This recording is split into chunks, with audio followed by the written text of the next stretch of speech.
Hello everyone and welcome to this tutorial for Focal Point Digital. And today what we're going to be doing is talking about shadows and how to create shadows when they don't exist or if they don't quite match what you're working with. So we're going to get started right away with this Santa drinking milk on a chaise. And what we're going to do is Photoshop this little lady into this backdrop.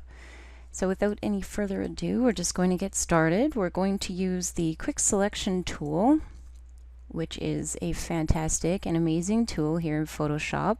I'm using Photoshop Creative Cloud, and I have the latest version, and I'm loving this Select Subject.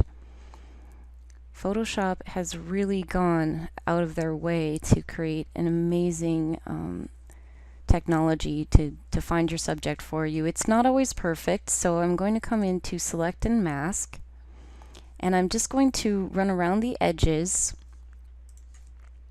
of this selection to make sure I've picked up all the fine hair, because that is really what is a dead giveaway that you've had or used a composite is helmet hair. So if we pick up those fine hairs, then we can really go for a realistic looking composite. So just running the addition of my mask around her hair. And I'm also going to run it along the fur of her outfit. Looks like we didn't pick up this part of the bow. Just running along the fur. I'm going to come along her socks as well.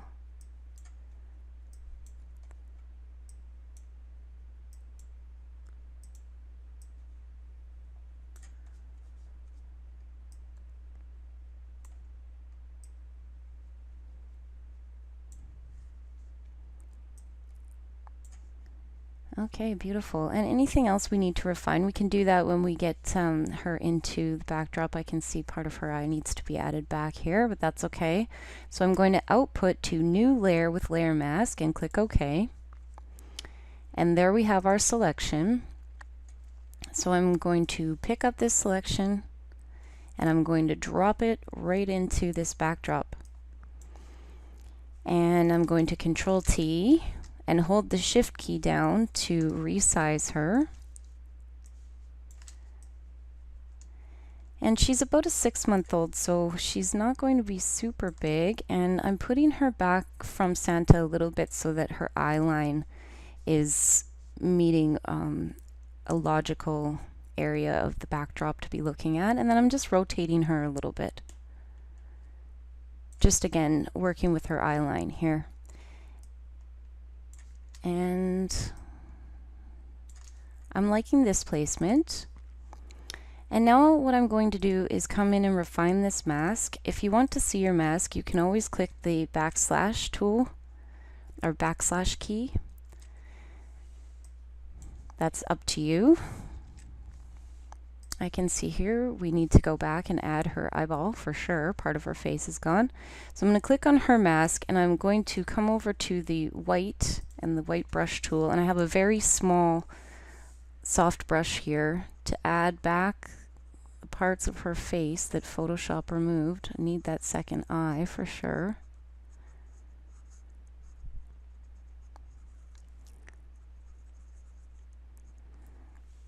Okay, I'm going to just click Z and drag right to zoom in, and I'm going to hit X to flip over to the black and remove the parts of this back or of her layer that I don't want.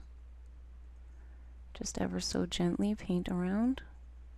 And I'm just going to have to guess a little bit at her eyelashes here, but it's far enough away from the viewer's eye that it's not going to make a big difference.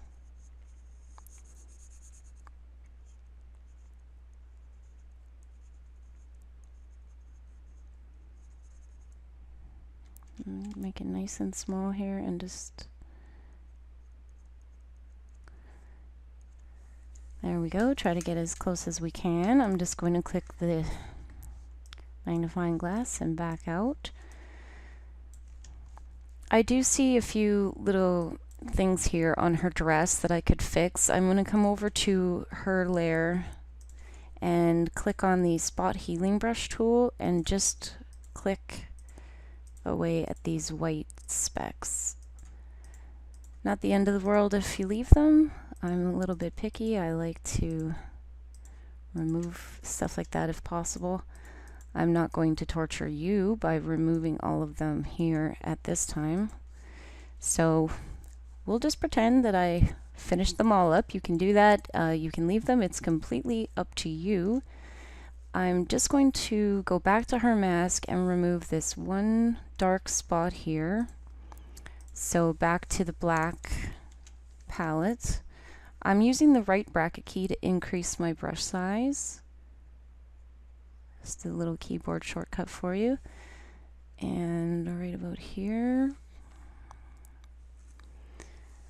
Okay, and I'm thinking that looks pretty good for her layer mask. Again, I'm just going to zoom out. I'm always in and out taking a look at how things are going. Now what I'm going to do, we're going to work on those shadows that we talked about. So I'm going to apply this layer mask. By right-clicking, I did that. So I applied the layer mask. Now I'm going to copy that layer, and I'm going to add a new layer, and I'm going to fill the new layer with black, or close to black. I don't think we want 100% black. And now I'm going to create a clipping mask. So you can see I've filled that in with black. And I'm going to hit the Shift key and then Control E to merge those two together. So I hope that wasn't too fast. So I do have a shadow layer for her, and I'm also going to duplicate that because I'm going to use 2 shadow layers in this example. Now, girl layer, I'm just renaming that. And I'm going to bring it to the top. Shadow 1. Shadow 2. Makes your life easier if you name your layers. You certainly don't have to. I'm going to work on this shadow 1 first, so I'm hiding the second shadow layer.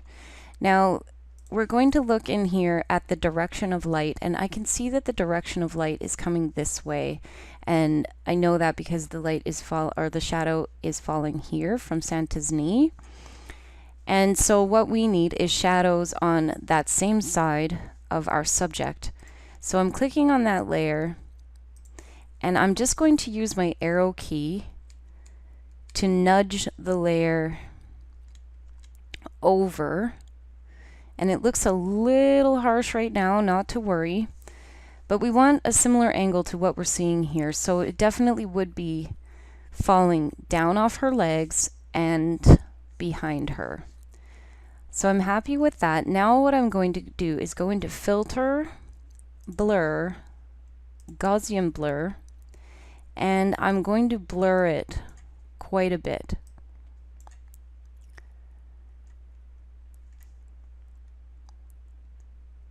Okay. And I do like to set the blend mode to multiply. And now I'm going to turn the opacity down because I don't think it needs to be at 100%. It looks a little bit fake, so I'm going to turn it down to about 50%. And you can play with that and change it as you see fit. Now I'm going to go to the second shadow layer because you will have some diffuse shadow.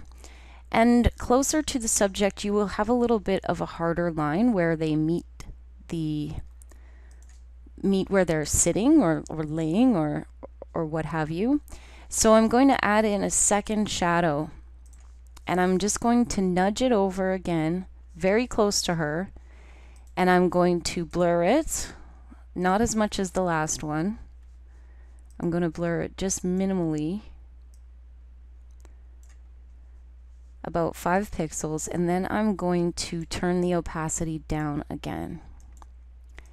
And I do that because then I can play with how dark or light it is. There's really dark on that one, and here's 100% on the other one, and I really think it's too much. So let's just come down to the second one here. We're going to turn that right down and back up to see how we feel about it. Let's turn those layers off. See, without the shadows, she looks a lot like she's floating. And with the shadows on, she looks like she is landed here in this backdrop. The other thing that I like to do is just use the burn tool on the actual backdrop to create a little bit more darkness around the subject. So I'm going to go to the background layer and duplicate it.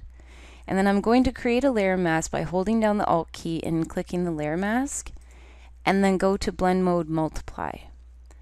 And now I'm going to paint in at about 40% or so, doesn't have to be exact, with a big brush, big soft brush. I'm just going to paint in a little bit more darkness on the actual background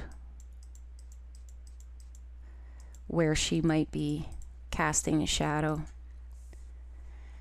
So let's take a look without and with, and I think that's looking pretty good. Now that I'm looking from a distance, I think this one's a little harsh, so I'm just going to turn it down a tiny bit. And let's look at it again with and without that multiply layer. I really like that. I think this is looking really good. To finish things off, I generally like to add an adjustment layer to the entire scene. So what I'm going to do is just add a curves layer here. I'm going to pick up the highlights a little bit and come down into the shadows a little bit for some contrast. And you can also add in a levels layer if you like. Just add some shadow. Midtones you can bring up and bring up the highlights. This is all going to be to your own taste sort of a situation. I'm very happy with this, and I hope that this tutorial was helpful to you. Please send over any messages if you have them, and have a fantastic day.